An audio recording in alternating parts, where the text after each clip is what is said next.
অত্যন্ত সুকৌশলে 11 দলীয় ঐক্য জোটকে ক্ষমতা থেকে বের রেখেছে। যদি শুভেন্দু মনে করে রংপুর নিয়ে যাবে, আমরা তো বলে দেব তোমার ক্যালকাটা নিয়ে যাব।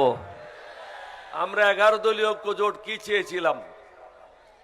আমরা চেয়েছিলাম বৈষম্য মুক্ত বাংলাদেশ, দারিদ্র মুক্ত বাংলাদেশ, চাঁদাবাজ মুক্ত বাংলাদেশ, দুর্নীতিবাজ মুক্ত বাংলাদেশ, মানবতার বাংলাদেশ, নীতি নৈতিকতাপূর্ণ বাংলাদেশ। কিন্তু কিছু লোক আমাদেরকে আখ্যায়িত করেছে কারণ আমরা নামাজ পড়ি, আল্লাহ এবং আল্লাহ রসুলের নির্দেশিত পথে চলি, সুতরাং আমরা হলাম উগ্রবাদী এবং আমরা মৌলবাদী। আর যারা নামাজ পড়ে না, মুসলমানের নাম রেখেছে, তারা হলো সেকুলার, আল্লাহকেও মানে না, নবীকেও মানে না, এবং মানুষের জন্য সুশাসন নিশ্চিত করতে পারে না। অত্যন্ত সুকৌশলে 11 দলীয় ঐক্য জোটকে ক্ষমতা থেকে বের রেখেছে। রিজওয়ানা পরিষ্কার ভাষায় বলেছিল 168 বা 170 সিট নিয়ে 11 দলীয় ঐক্য জোটের সরকার গঠনের কথা ছিল। আমরা তাদেরকে ক্ষমতায় আসতে দিই নাই। আজকে যারা ক্ষমতা আছে তাদের ক্ষমতায় আসার কথা ছিল না। ফলে কি হয়েছে? সীমান্তে হত্যা চলছে। ক্যালকাটার এই সার শুভেন্দু যখন যা ইচ্ছা তাই বলে।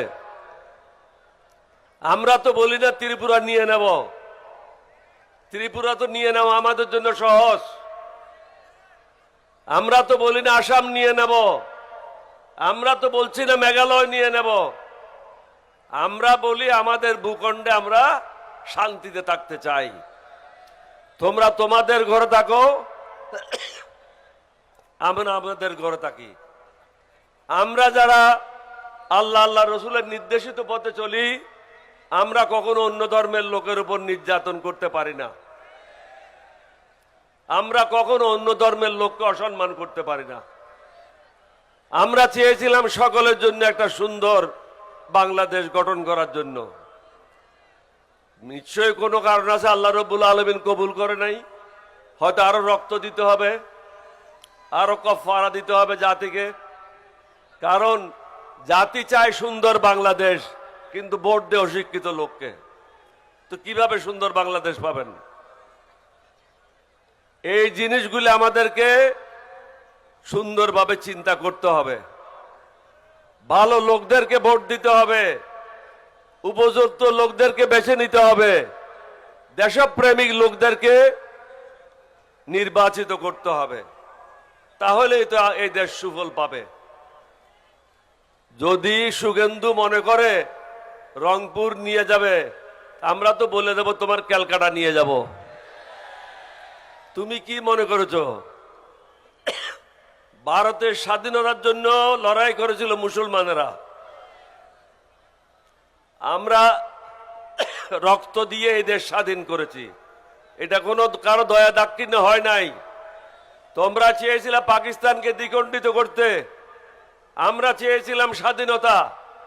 তোমরা আমাদের সব কলকারখানার যন্ত্রপাতি তোমরা চুরি করে নিয়ে গেছো।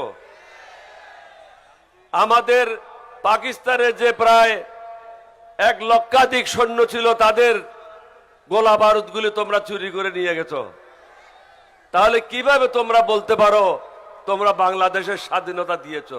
তোমরা তো লুটপাট করার জন্য আসছিলা। তোমরা তো আমাদের দেশ থেকে জিনিস চুরি করার জন্য আসছিলা। তোমরা তো স্বাধীনতার জন্য আসো নাই। মুক্তিযুদ্ধরাই যুদ্ধ করেছিল, তোমরা আসছিলা মাল কামানোর জন্য।